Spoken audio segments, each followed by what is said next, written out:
见天下第一英雄，实在骨头可不软。行啊，服。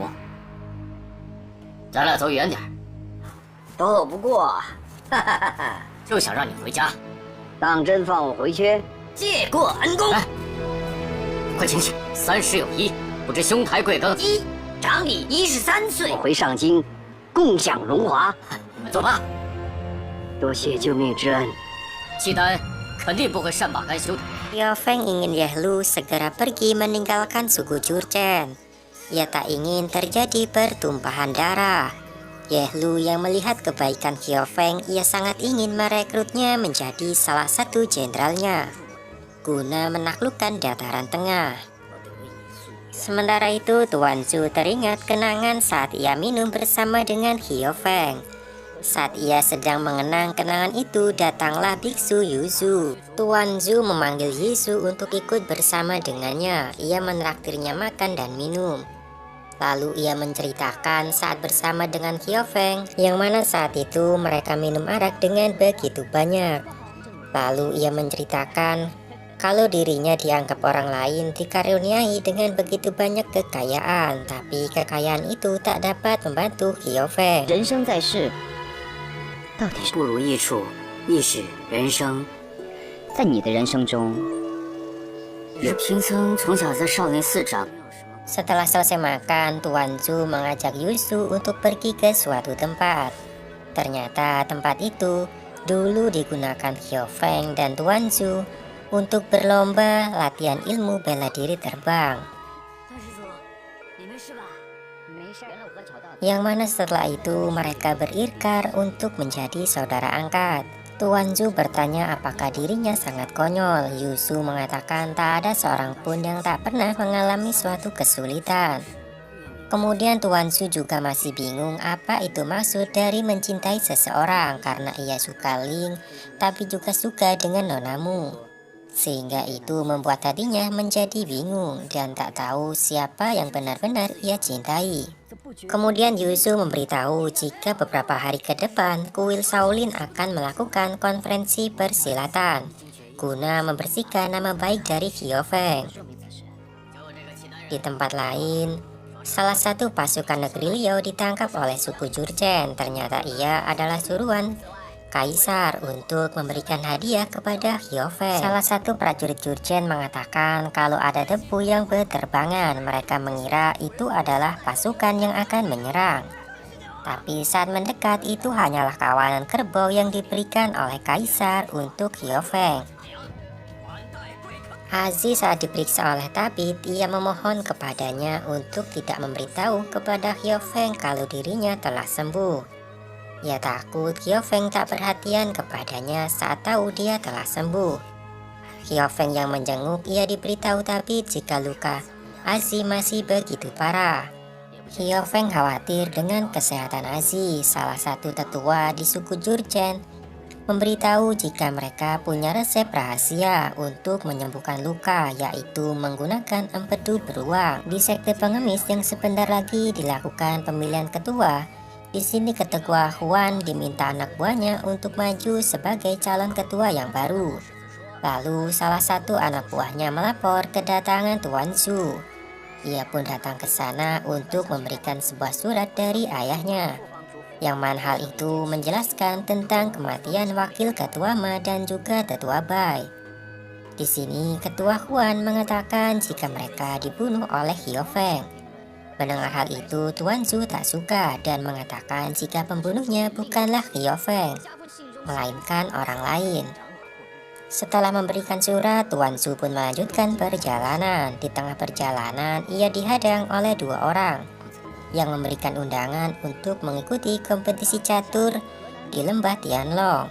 Tuan Zhu pun bertanya dari mana mereka tahu jika ia bisa bermain catur, tapi 2 orang ini ternyata bisu dan tuli.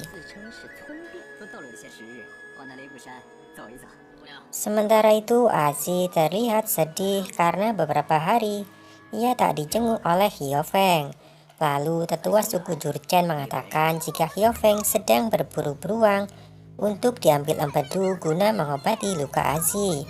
Mendengar hal itu, Aziz mengancam untuk bunuh diri. dan meminta diantar untuk menemui kakaknya. Kemudian mereka semua akhirnya mencari keberadaan Xiao Feng. Setelah lama mencari, akhirnya Xiao Feng pun ditemukan. Aziz segera berlari untuk memeluknya. Ia meminta maaf karena telah berbohong kepadanya. Ia mengatakan jika telah sembuh dari beberapa bulan yang lalu. Kemudian mereka semua kembali. Dan saat berada di tenda, Aziz mulai cerita yang sebenarnya. Ia takut jika memberitahu sudah sembuh, Xiao Feng tak lagi perhatian kepadanya. Mendengar alasan Aziz yang seperti itu, Xiao Feng pun merasa kasihan kepadanya. Lalu ia pun mengajak Aziz untuk pergi jalan-jalan keluar. Di sini Aziz sangat senang karena telah ditemani oleh Xiao Feng. Saat akan kembali, mereka melihat sebuah perkemahan di depan mereka. Ternyata itu kemah dari pasukan Kaisar Yehlu. Anak buahnya pun segera menyambut Xiao Feng. Dalam perjalanan, ia memberitahu jika sang kaisar tak jauh dari tempat mereka.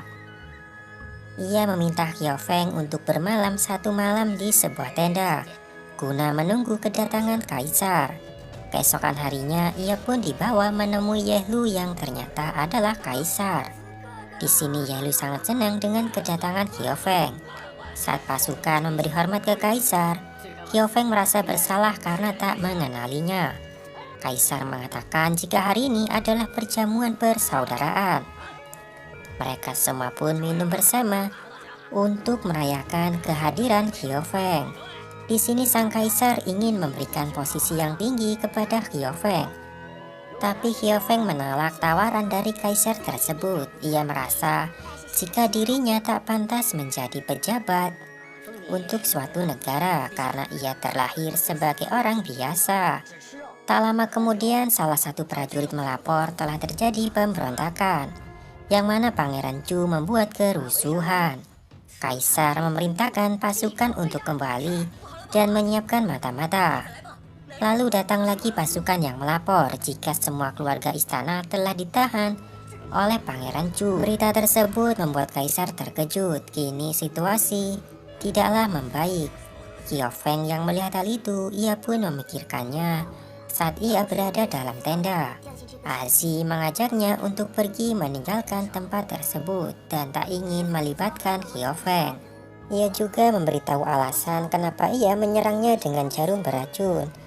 Di sini Aziz tak ingin ditinggalkan oleh Xiao Feng. Mendengar hal tersebut, Xiao Feng pun kasihan dan berjanji akan menjaga Aziz. Karena bagaimanapun Aziz adalah adik dari Azu, yang sudah dianggap Xiao Feng sebagai adiknya sendiri. Kaisar dan para jenderal tengah berdiskusi untuk mencari cara guna mengalahkan pasukan Pangeran Chu. 南越大王立皇太叔为帝，一之后，窃取大宝，举国。 Aziz ingin mengajak Xiao Feng untuk pergi, tapi Xiao Feng teringat ikrar janji persaudaraan yang telah ia buat dengan sang kaisar, yang mana kali ini ia tidak ingin pergi dan bersedia untuk membantu sang kaisar. Para prajurit terlihat resah karena lawan kali ini begitu banyak, sedangkan mereka jumlahnya sangat sedikit. Kemudian ia masuk untuk menemui kaisar. Di sini Xiao Feng berusaha untuk menenangkannya. Ia juga tahu jika Pangeran Chao sangatlah berambisi karena Xiao Feng pernah menghadapinya saat berada di dataran tengah. Kaisar mengumpulkan para jenderal untuk memberi mereka semangat dalam peperangan. Keesokan harinya, markas barak militer mereka diserang oleh pasukan dari Pangeran Chu. Banyak korban yang berjatuhan di pasukan sang kaisar. Di dalam, kaisar memberi semangat kepada pasukannya sebelum melakukan peperangan. Di sini semua pasukan bersumpah untuk setia sampai mati.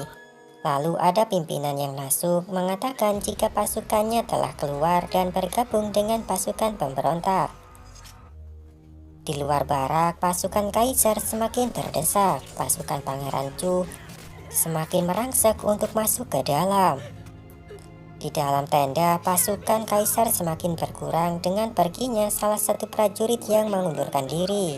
Para jenderal pun menunggu perintah untuk memulai peperangan. Kaisar mendekati Qiao Feng dan mengatakan untuk menjaga diri. Ia minta maaf karena tak bisa memberikan kekayaan kepadanya.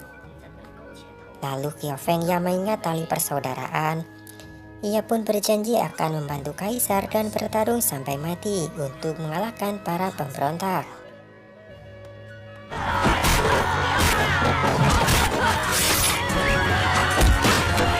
Sebelum mulai peperangan, Kaisar pun mengadakan minuman terakhir dengan mereka. Lalu, mereka pun dikejutkan dengan pasukan Pangeran Chu yang telah berhasil mengepung barak mereka. Pangeran Chu menunjukkan segel prajurit kepada Kaisar, yang mana artinya semua prajurit harus mematuhinya.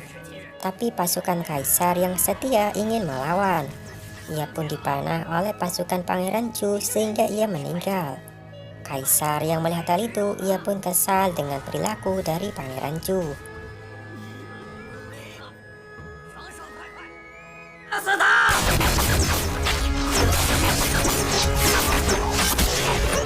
Prajurit Kaisar pun jumlahnya semakin berkurang karena mereka berusaha melindungi Kaisar. Akhirnya mereka meninggal terkena anak panah itu. Melihat hal itu, Kaisar ingin menyerah, tapi secara diam-diam Qiao Feng membantunya menggunakan tenaga dalam, sehingga ia berhasil menyerang Pangeran Chu dan membunuhnya. Ia juga merebut segel prajurit serta membawa paman Kaisar. Dengan keberhasilan Qiao Feng membunuh Pangeran Chu dan merebut segel prajurit, kini semua prajurit kembali patuh kepada sang Kaisar, dan perang saudara pun akhirnya selesai. Di sini Kaisar ingin mengangkat Qiao Feng menjadi Pangeran Nangyun, menggantikan Pangeran Chao karena jasanya begitu besar. Para jenderal pun setuju akan hal itu. Tapi Qiao Feng menolak untuk menjadi pangeran. Kaisar yang mendengar penolakan itu, ia pun menawarkan posisi Kaisar kepada Qiao Feng, sehingga Qiao Feng tak berani dan bersedia menerima menjadi Pangeran Nangyun. Karena gagal menangkap Azi, mereka pun kembali untuk menemui gurunya Xingzhu. Di sini gurunya kesal dengan kegagalan mereka dan ingin menghukumnya. Kemudian muridnya mengatakan jika ilmu Azi meningkat dengan pesat. Ia juga memiliki kakak ipar yang menjadi ketua sekte pengemis. Mendengar hal itu, Xingzhu pun menjadi kesal dan memerintahkan muridnya untuk mendapatkan tripod kayu dewa tersebut. Qiao Feng dan Azi dibawa pergi ke istana Pangeran Chu yang lama, yang mana mereka akan mendiami istana tersebut. Di sini para pasukan begitu memberi hormat kepada mereka. Ia juga diajak berkeliling untuk melihat kediaman yang baru. Qiao Feng merasa istana ini terlalu mewah untuk dirinya. Sementara itu Azi jalan sendirian untuk mengelilingi istana itu. Saat jalan, ia mendengarkan dua orang pelayan yang menjelekkan nama Qiao Feng. Lalu ia pun memberi pelajaran mereka. Di sini Qiao Feng menghentikannya dan meminta obat penawar. Setelah memberi obat penawar, Azi pun pergi dan Qiao Feng mengejarnya. Di sini Azi merasa semua hal yang ia lakukan itu salah di mata Qiao Feng. Lalu Qiao Feng pun ditemui oleh sang Kaisar untuk diajak menuju ke perjamuan.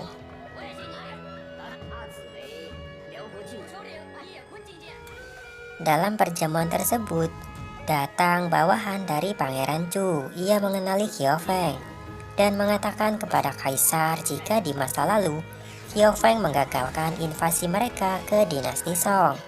Mendengar hal itu, Kaisar pun menjadi kesal dan marah kepada bawahannya tersebut. Ia mengatakan untuk tidak lagi mengungkit masa lalu tentang Qiao Feng.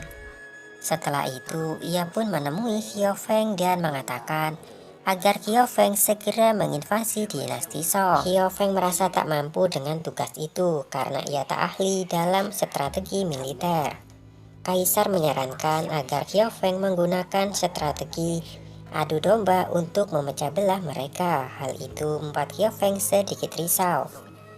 Lalu ia menemui Azi dan memberikan sebuah hadiah kepadanya.